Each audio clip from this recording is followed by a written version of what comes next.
निज जीवन से देश बड़ा होता है, हम मिटते हैं तब देश खड़ा होता है। इसी भावना के साथ भारत छोड़ो आंदोलन में बिहार का एक युवा अपनी पढ़ाई छोड़कर कूदता है, पकड़ा जाता है और अंग्रेजों की कैद में 26 महीने रहता है। देश आज़ाद होता है, बिहार का 2 बार मुख्यमंत्री बनता है। जी हाँ, हम बात कर रहे हैं भारत रत्न कर्पूरी ठाकुर की।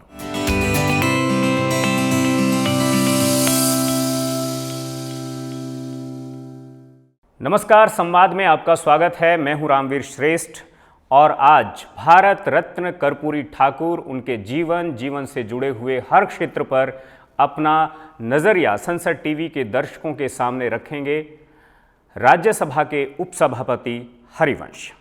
आपका बहुत बहुत स्वागत है संसद टीवी में। धन्यवाद रामवीर जी। सबसे पहले क्या शुरुआत सिंह साहब इस सवाल से की जानी चाहिए कि जब देश आज़ाद हुआ तो वैसे तो पूरा देश ही गरीब था, अंग्रेज ऐसा ही छोड़ कर गए थे। बिहार वैसे ही गरीब राज्यों में से था, यानी बहुमत गरीब जनता का था। इसलिए उस जनता ने एक गरीब परिवार के लड़के को अपना नेता चुना और वो उस राज्य के उप मुख्यमंत्री, मुख्यमंत्री, फिर मुख्यमंत्री, और जब तक वो रहे तब तक वो नेता बने रहे। ये उसके पीछे की वजह है या कुछ और? दरअसल कर्पूरी ठाकुर जैसा शिष्ट, मर्यादित, प्रामाणिक ईमानदारी और अपनी पूरी राजनीति में सबसे गरीब, शोषित, वंचित, सामाजिक न्याय से बिल्कुल दूर के लोगों को जिस रूप में अपने जीवन में उन्होंने प्रमुखता दी, उनको राजनीति का केंद्र बनाया, उनकी जो नैतिक ताकत थी, इन वजहों से भी लोगों ने उनको चुना।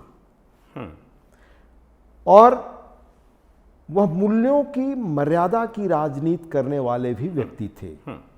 एक पंक्ति में अगर आपको मैं कहूं तो उन्होंने अपना जीवन एक झोपड़ी से शुरू किया और झोपड़ी में 2 बार मुख्यमंत्री और 1 बार उप मुख्यमंत्री रहने और 1 बार छोड़कर कभी पराजित न होने वाले कर्पूरी ठाकुर ने जब अपना जीवन इस लौकिक दुनिया से उन्होंने छोड़ा तो सिर्फ एक ही झोपड़ी उनके पास थी।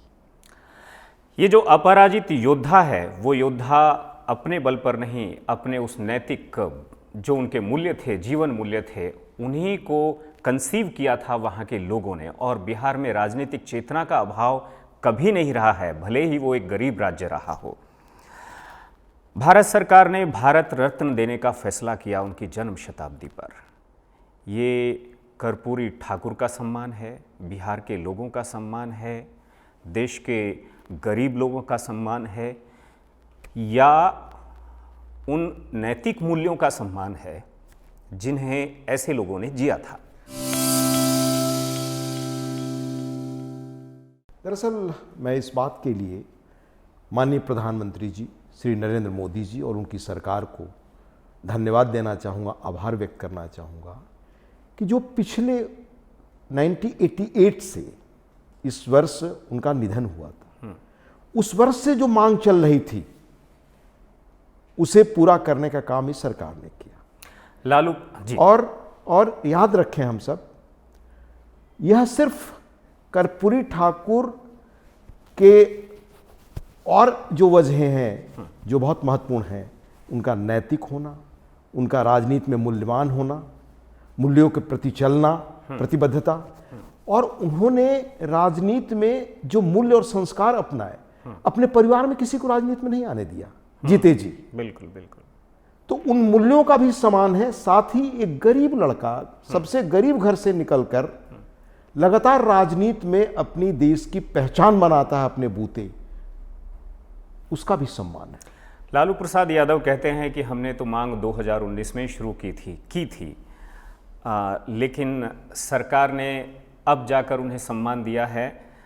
ये कुल मिलाकर एक तरह से देरी है, और वो समय की जो नज़ाकत है उसको लेकर भी आप कुछ कहते हैं? मैं किसी व्यक्ति विशेष की टिप्पणी पर कुछ नहीं कहना चाहूँगा, ठीक है। पर कर्पूरी जी को भारत रत्न देने की मांग उनके न रहने के बाद से लगातार हो रहा है। और मैं आपको याद दिलाऊं कि 1989 में देश की सत्ता में वो ताकतें सबसे मजबूत ढंग से केंद्र में आसीन हुई जिन्होंने उस वर्ग की राजनीति का कहा कि सबसे बड़े प्रवक्ता हम हैं।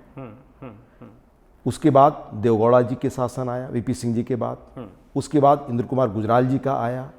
2004 से 14 तक वही ताकतें केंद्र में आरूढ़ रहीं।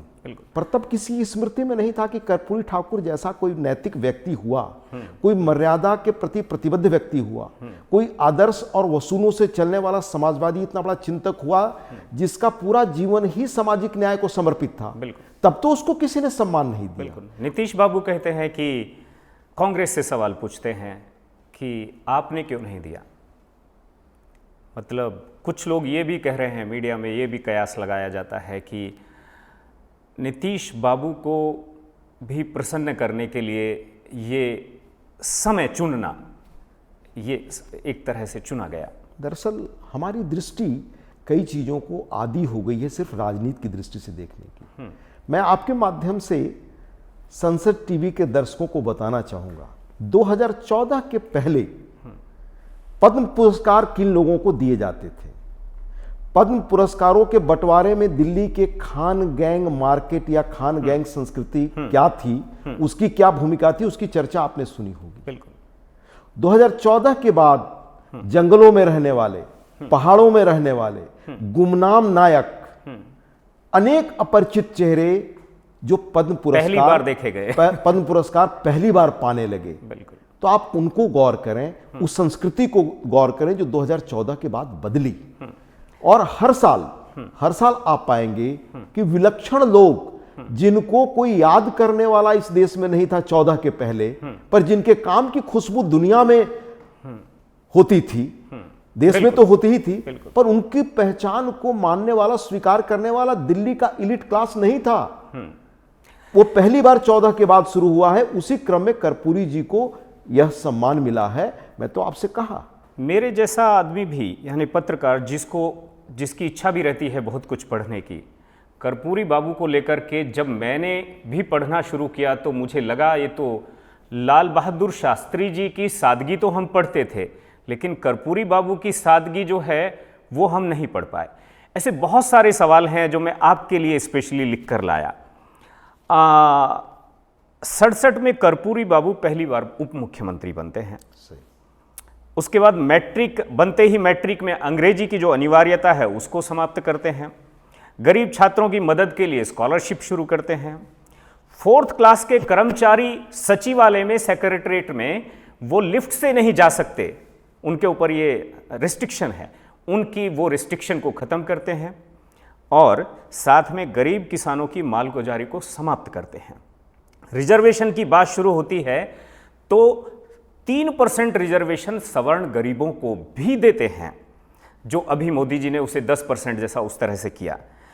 और मतलब क्या वो ये मान रहे हैं कि जो गरीबी है वो खुद में एक जाति है? ऐसे कई सवाल इसमें से निकलते हैं।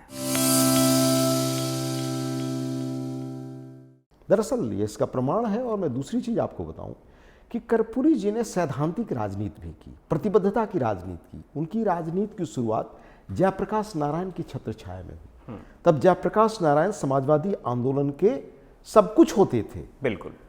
इस तरह वो डॉक्टर लोहिया के भी संपर्क में आए, तो उनके जो मेंटर्स थे वो समाजवाद के जो जनक लोग थे। बिल्कुल बिल्कुल। जयप्रकाश नारायण, डॉक्टर राम मनोहर लोहिया, और जिन कदमों की आपने चर्चा की, ये सारी समाजवादी राजनीति का प्रयास था समता का समाज, गरीबों का समाज। डॉक्टर लोहिया, उसका सेंट्रल आइडिया ही डॉक्टर लोहिया कहा करते थे कि महिलाएं अपने आप में गरीब हैं। मौजूदा प्रधानमंत्री जी ने तो नए ढंग से समाजशास्त्रीय गरीबों की एक नई परिभाषा दी। बिल्कुल। और ये परिभाषा सबसे सशक्त है, ये आपने इसका असर देखा। कर्पूरी जी ने उन्हीं चीजों के तहत इन सारे वर्गों को, चाहे वो सचिवालय में कर्मचारियों को लिफ्ट से न चलने की जो स्थिति थी उसको खत्म किया, अंग्रेजी को खत्म किया, क्योंकि अंग्रेजी के बारे में समाजवादी आंदोलन में यह मांग थी कि फिर से अंग्रेजी में हम पढ़ेंगे नहीं और देश को गुलाम नहीं बनाएंगे। बिल्कुल बिल्कुल। डॉक्टर लोहिया ने कहा कि अपनी भाषा होनी चाहिए देश की। आज 14 के बाद आप देख रहे हैं कि हिंदी किस रूप में या अन्य रीजनल लैंग्वेजेज। बिल्कुल बिल्कुल बिल्कुल। जो डॉक्टर लोहिया ने कहा था कि भारतीय भाषाएं, उसमें हिंदी और साथ में सभी राज्यों की भाषाएं, तो सभी राज्यों की भाषाओं के साथ हिंदी को जो आज महत्व 14 के बाद मिल रहा है, यानी देशज भाषाओं को, उसी के तहत तो कर्पूरी जी ने ये किया। एक मैंने और तथ्य देखा, पढ़ा, जब रोजगार की बात आती है तो 9000 योग्य युवाओं को जो डॉक्टर और इंजीनियर्स का एक ही दिन में नौकरी का वो सर्टिफिकेट देते हैं, अपॉइंटमेंट लेटर देते हैं, कैंप लगा कर देते हैं, लेकिन जब उन्हीं का अपना बहनोई नौकरी के लिए सिफारिश करने के लिए आता है तो उसको 50 रुपया देकर कहते हैं कि इससे उस्तरा वगैरह कुछ खरीद लीजिएगा और अपना पुश्तैनी धंधा शुरू करेंगे तो अच्छा रहेगा। ये जो स्पष्टता है ये कहाँ से आती है? दरअसल ये नैतिक ताकत से आती है और कर्पूरी जी की सबसे बड़ी पहचान नैतिकता है, ईमानदारी है। एक आपको और तथ्य बताऊं कि एक बार उन्होंने अपने एक जांच अधिकारी को कहा कि हमारे यहाँ ऐसी व्यवस्था होनी चाहिए राज्य में कि अगर कहीं कोई भ्रष्टाचार का मामला दिखता है तो बिना मेरी जानकारी के भी सीबीआई गोपनीय जांच शुरू कर सकती है। क्या बात। आज क्या स्थिति है साहब? आज राज्य कह रहे हैं कई कि नहीं, बगैर मेरी अनुमति के सीबीआई जांच न करे। पुलिस भी कैसे घुस गई? तो ये स्थिति है, ये जिनका अपना नैतिक बल होता है, जिनकी अपनी प्रामाणिक ईमानदारी होती है, जिनका जीवन कर्पूरी जी जैसा होता है कि झोपड़ी से शुरू किया झोपड़ी में खत्म हुआ, उन्हीं के अंदर ये नैतिक बल होगा कहने का, जहां भ्रष्टाचार की गंध मिले बिना मुझसे पूछे उसकी जांच शुरू हो जाए। ये थे कर्पूरी ठाकुर। आप ही और मैं आपको स्पष्ट करना चाहूंगा कि ये उस उनकी कार्य पद्धति का भी सम्मान है केंद्र सरकार के द्वारा। बिल्कुल। आप ही के एक साथी हैं केसी त्यागी, वो कहते हैं कि समाजवाद, पंथ निरपेक्षता और सामाजिक न्याय के मामले में डॉक्टर बाबा साहेब अम्बेडकर के बाद भारत के सबसे बड़े पुरोधा के रूप में अगर कोई व्यक्ति और व्यक्तित्व है तो वो कर्पूरी ठाकुर हैं। आप कितना सहमत हैं? बिल्कुल सही। कर्पूरी ठाकुर का कद बहुत बड़ा था, उन्होंने आजीवन गरीबों के लिए संघर्ष किया और जितने कदम आपने गिनाए कि किस रूप में 77 में आने के बाद जो अगड़ी जातियां कही जाती हैं उनमें जो गरीब थे उनको भी आरक्षण, सभी महिलाओं को खास तौर से आरक्षण, और जो पीछे छूट गई जातियां हैं, हमारी गरीब जातियां हैं, उनको भी आरक्षण। बिल्कुल। अंग्रेजी को खत्म करना ताकि बिल्कुल सामान्य आदमी नौकरी पा सके, व्यवस्था में मौका पा सके। ये सारे कदम दिखाते हैं कि कर्पूरी जी का व्यक्तित्व किस किस्म का था। एक और विशेष बात देखने को मिलती है, वे नाई जाति से थे और मैंने जो पढ़ा बिहार में नाई जाति 1.5 से 2% के बीच में है और वो उस राज्य में एक सर्वमान्य नेता के रूप में जब तक जिए तब तक बने रहे। इसका मतलब ये है कि वहाँ पर कई बार मेरे जैसे लोगों को लगता है कि बिहार जैसे राज्य जो है वो पूरी तरह से जातिवाद की चाशनी में डूबे हुए हैं, लेकिन ऐसी बातें देखकर लगता है कि नहीं, ऐसा नहीं है। मतलब कोई एक चेतना है जो वहां पर बनी हुई थी, क्या वो आज भी बनी हुई है? बिल्कुल है। कर्पूरी जी के बारे में आप याद रखें, कर्पूरी जी का सम्मान पूरे समाज ने किया इस कारण कि अपनी ईमानदारी, प्रामाणिकता, इन सब के लिए वह जाने जाते थे। आपने एक उदाहरण दिया कि किस तरह उनके एक रिश्तेदार आए नौकरी के लिए तो उन्होंने 50 रुपए देकर उनको विदा किया। आपको मैंने यह भी बताया कि जीते जी अपने परिवार को, किसी व्यक्ति को राजनीति में नहीं आने दिया। अनेक उनके निजी किस्से हैं जो बताते हैं कि परिवार को किस तरह से उन्होंने राजनीति से अलग रखा। बिल्कुल। और किस तरह से मूल्यों की राजनीति उन्होंने की। मैं आपको एक और उदाहरण बताता हूं। जब उन्होंने अपनी बिटिया की शादी तय की तो उस वक्त वो मुख्यमंत्री थे। शादी तय करने के वक्त, शादी ठीक करने के लिए वो रांची जा रहे थे तो ट्रेन से गए, कोई सरकार की सुविधा नहीं ली। बिल्कुल। वहां से एक निजी टैक्सी से लड़के से मिलने गए, देखने गए, शादी तय किया। तो पहले तो मंदिर, देवघर के मंदिर से वो करना चाहते थे। उनकी पत्नी ने कहा नहीं, गांव से होना चाहिए। गांव से शादी तय की अपने समस्तीपुर में। उन दिनों बिहार के संपर्क का पुल यह नहीं था जो आजकल है, आप देखते होंगे पटना में जो उत्तर बिहार को जोड़ता है। तब नाव चला करती थी या जहाज चलता था। उस वक्त एक दूसरा माध्यम था राज्य सरकार का विमान। कर्पूरी जी ने आदेश दिया बतौर मुख्यमंत्री कि कोई भी व्यक्ति मेरे परमिशन के बगैर इस विमान का इस तारीख को इस्तेमाल नहीं करेगा। क्या बात। और गए समस्तीपुर में, चुपचाप शादी की, न किसी मित्र को भी आने दिया, न किसी और को आने दिया, सिर्फ घर के लोग रहे और अत्यंत मामूली ढंग से उन्होंने शादी की। जब वह चुनाव में चंदा लेना शुरू करते थे तो 10 पैसे, 20 पैसे, 25 पैसे इससे शुरू करते थे, अपने माता पिता से शुरू करते थे। एक बार उनके माता पिता ने कहा कि 25-50 पैसे देने में भी उनकी दिक्कत थी, तो गरीबों की जो बुजुर्ग लोग हैं उनकी पीड़ा समझी और बुजुर्गों के लिए भी उन्होंने पेंशन की व्यवस्था की। इसमें एक बात और भी है कि जो कर्पूरी ठाकुर का कार्यकाल रहा बिहार में, 3 बातें हैं, एक सामाजिक, एक आर्थिक, एक शैक्षिक। ये जो उन्होंने इसमें अपलिफ्टमेंट किया, बदलाव किया, इसमें से कौन से बदलाव को आप पहले नंबर पर मानते हैं? क्या सामाजिक बदलाव? वह सामाजिक न्याय के प्रतिमूर्ति माने गए और इनकी ये सारे काम सामाजिक न्याय समाज में स्थापित करने का प्रयास था, समता का समाज बनाने का प्रयास था। और जो सैद्धांतिक राजनीति उन्होंने जयप्रकाश नारायण और लोहिया के मार्गदर्शन में शुरू किया और अंत तक उसी पर कायम रहे, उनको जीवन में और व्यवहार में उतारने का प्रयास था। ये उनके जीवन का मूल संदेश। महात्मा गांधी, विनोबा भावे, जयप्रकाश नारायण, लोहिया, थोड़ा बहुत इधर उधर को चलें तो ये एक समाजवादी चिंतन की ही एक धारा है। गांधी का भी दर्शन वैसा ही था करीब करीब। लेकिन उस वैचारिक जो उनका नज़रिया था उसको एग्जीक्यूट करने में जो कर्पूरी ठाकुर जी जैसे लोग हैं, उनको आप किस स्तर पर देखते हैं? कितना वो कर पाए उसको एग्जीक्यूशन जिसको हम कहते हैं? जब तक वह पद पर रहे, उप मुख्यमंत्री के रूप में, 2 बार मुख्यमंत्री के रूप में या विधायक के रूप में, उन्होंने लगातार यही प्रयास किया। सत्ता में रहे तो जिन कदमों को आपने गिनाया वैसे सारे काम उन्होंने किए। 50 काम है।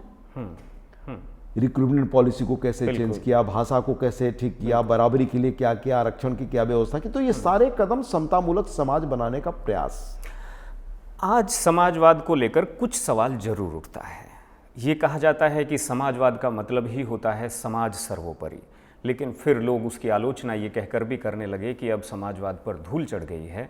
अब वहाँ परिवारवाद, आय से अधिक संपत्ति के मामले, इन सब ने जैसे समाजवाद का जो सागर था, इस धूल ने जैसे उसको सोख लिया हो। दरअसल कुछ हद तक ये आरोप सही है। मैं आपको बताऊं कि कर्पूरी ठाकुर जैसे लोगों की धारा और सशक्त हुई होती तो आज समाजवाद देश का और मजबूत एक ऊर्जा देने वाला एक विचारधारा वो रहता। मैं जोड़ना चाहूँगा, आज भी देखिए उस पर समाजवादी रास्ते पर चलने वाले देश में अगर अपवाद के रूप में कोई दिखाई देगा तो नीतीश कुमार दिखाई देंगे, क्योंकि उनके परिवार का कोई व्यक्ति राजनीति में आप नहीं पाएंगे। उनका निजी जीवन बिल्कुल उसी तरह है जो कर्पूरी ठाकुर जी का जैसा जीवन रहा। कर्पूरी ठाकुर जी के सपनों का बिहार कैसा हो, उसको बहुत सारी चीज़ें उन्होंने जब वो सत्ता में आए 2005 के बाद तो लगातार लागू किया।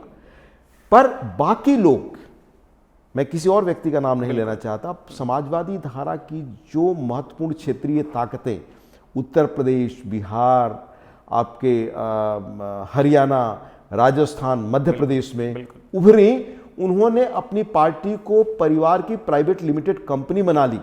और ये भी याद रखें आप कि समाजवादी धारा ने ही सबसे पहले परिवारवाद के खिलाफ विद्रोह का नारा लोगों को दिया था।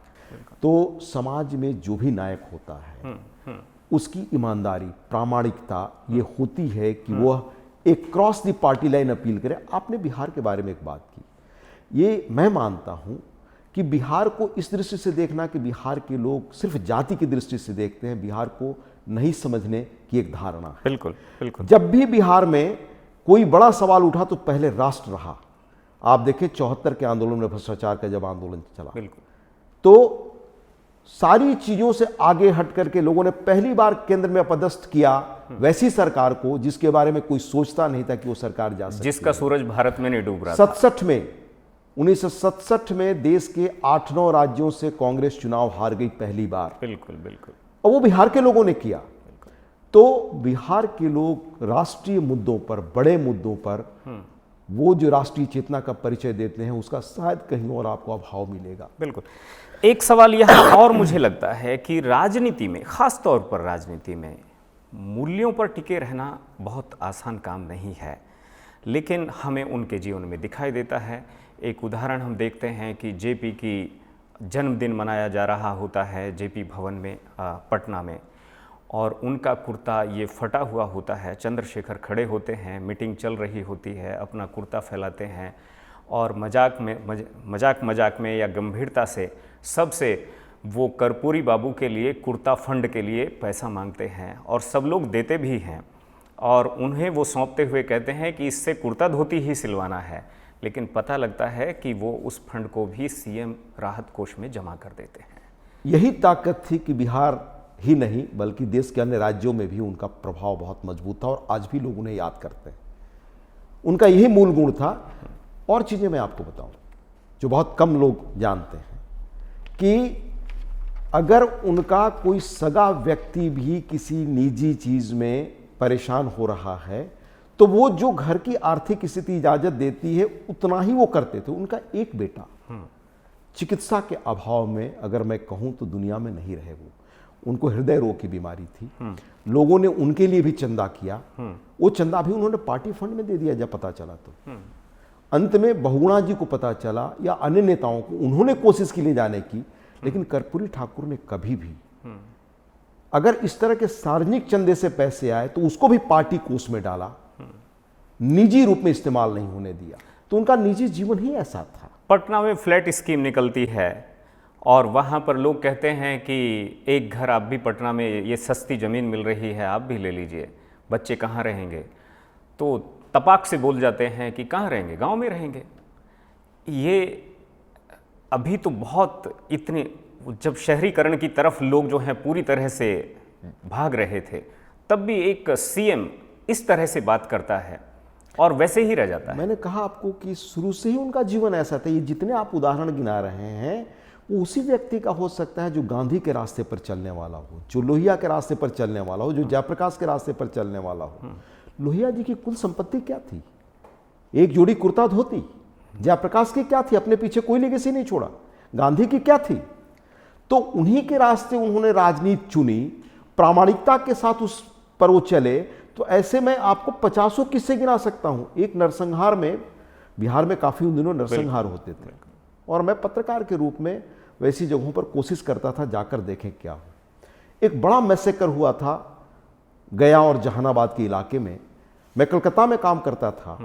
मैं वहां सुबह 5 बजे पहुंचा क्योंकि शाम को पता चल गया। मैं वहां पहुंचा तो देखा कि पुलिस भी वहां बहुत बड़ी संख्या में नहीं है, अभी लोग भी नहीं पहुंचे, एडमिनिस्ट्रेशन तो था ही नहीं, कर्पूरी ठाकुर वहां मौजूद थे। तो आप समझ सकते हैं कि इस तरह की जितनी चीजें आप बता रहे हैं। जयप्रकाश नारायण को एक बार, जयप्रकाश नारायण जब सर्वोदय आंदोलन में चले गए तो जेपी वगैरह इन लोगों के नायक थे। और जब, मैं आपको एक और प्रसंग नया बता दूं कि 1952 में कर्पूरी जी चुनाव लड़ने के लिए तैयार नहीं थे। उनको जयप्रकाश नारायण ने सहमत कराया। तब उन्होंने तय किया कि 20, 25, 50 पैसे से चंदा अधिक नहीं लेंगे। तो प्रभावती जी ने अपनी ओर से 5 रुपए दिया।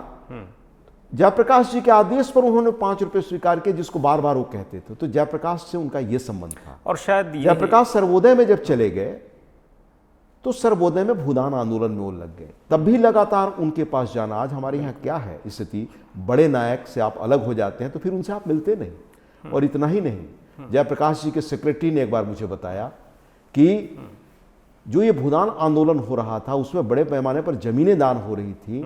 उसके बारे में एक बार जयप्रकाश जी के एक सेक्रेटरी थे जगदीश बाबू, उनको कहा उन्होंने कि ये सारी चीज़ें गलत हो रही हैं क्योंकि लोग सिर्फ आश्वासन दे रहे हैं और जेपी इतने बड़े आदमी है कि वो प्रामाणिकता से धरती पर नहीं देख रहे हैं, उसकी आधी जमीन भी नहीं मिल रही है। जेपी के उस सेक्रेटरी ने रात में बताया उन्हें। जेपी ने सुबह में उनको बुला लिया, वो सर्वोदय में थे, और ये पूछा। तो ये ताकत थी। और कर्पूरी जी ने बताया कि जयप्रकाश जी, आपको लोग जो भी भूदान आंदोलन में जमीन दान कर रहे हैं, धरातल पर वह 20-25% भी नहीं देते जो आपको कहते हैं। ये वो लोग थे जो अपने मकान पर अपने जीवन भर में लिपाई भी नहीं करा पाए। आज लोग किले बना लेते हैं, राजनीति का एक चेहरा ये भी है। इसे कैसे देखते हैं आप? मैंने तो आपको बताया कि कर्पूरी ठाकुर में ही वो नैतिक साहस था कि वो कहें कि हमारे राज्य में कहीं कोई बड़ी गड़बड़ी हो, भ्रष्टाचार हो, तो सीबीआई बिना मुझसे पूछे जांच कर ले। और आज हमें कहना चाहिए माननीय प्रधानमंत्री जी के प्रयास से भ्रष्टाचार के खिलाफ एक बड़ा अभियान देश में चल रहा है। 74 में बिहार आंदोलन का मकसद क्या था? बिल्कुल, भ्रष्टाचार खत्म करो।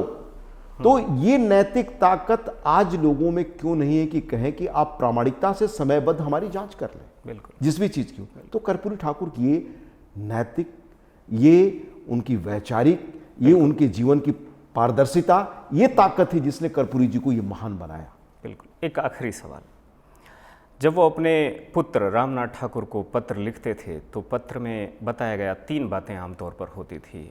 किसी से प्रभावित मत होना, कोई लोभ लालच देगा और उस लोभ लालच में मत फंसना, नहीं तो मेरी बदनामी होगी। आज लड़के पुलिस में हैं, कोई कहीं है, कोई कहीं है। कोई पिता, कितने पिता ये बात कहते होंगे कि भाई रिश्वत मत लेना, मेरी बदनामी होगी। ये चरित्र वर्तमान में दिखता है, कितना प्रतिशत दिखता होगा? ये चरित्र और बढ़े, इसी के लिए तो इस तरह के रिकॉग्निशन दिए जाते हैं। आज कर्पूरी ठाकुर को सम्मान देना सिर्फ उस समता की धारा को ही सम्मानित करना नहीं है, मेरी दृष्टि में इसका बृहद संदेश है। बिल्कुल, उस ईमानदारी, उस प्रामाणिकता, और ऐसे लोग समाज का नायक बने। बिल्कुल, मैंने आपको 14 कहा कि 14 के बाद ऐसे ही लोग जो हमारे समाज के महानायक हैं, उनको समाज याद करे, ये धारा चल रही है। और आप यकीन रखें कि आने वाले कुछ समय में ऐसे ही लोग हमारे नायक बनेंगे, जो प्रामाणिक हैं, जो ईमानदार हैं, जो कर्पूरी ठाकुर की तरह नैतिक जीवन जीने वाले लोग हैं। उसी कड़ी में भारत रत्न का यह पुरस्कार देखा जाना चाहिए। बहुत बहुत शुक्रिया आपका, बहुत बहुत धन्यवाद। आपने संवाद में हमारे साथ भारत रत्न कर्पूरी ठाकुर, उनके जीवन और जीवन से जुड़ा जो नज़रिया है उसको रखा हमारे दर्शकों के साथ। और कुल मिलाकर के यही है कि एक युग आना चाहिए कि जब हम हमारे गणतंत्र में हम हमारे जीवन मूल्यों, हमारी नैतिकता और ख़ास तौर पर राजनीतिक नैतिकता, क्योंकि मार्गदर्शन कई क्षेत्रों से होता है, धर्म से होता है, राजनीति से होता है, समाज से होता है, और सब क्षेत्रों में अगर इस जीवन मूल्यों को अपनाया जाएगा तो भविष्य की पीढ़ी वो जाहिर तौर पर उसे स्वीकार करेगी। क्योंकि हम जैसी जिस युग में जी रहे हैं उसमें यकीन कर पाना थोड़ा सा मुश्किल होता है कि इस धरती पर इस तरह की लीडरशिप भी रही होगी। फिलहाल संवाद में इतना ही, मुझे इजाज़त दीजिए, फिर मिलेंगे। नमस्कार।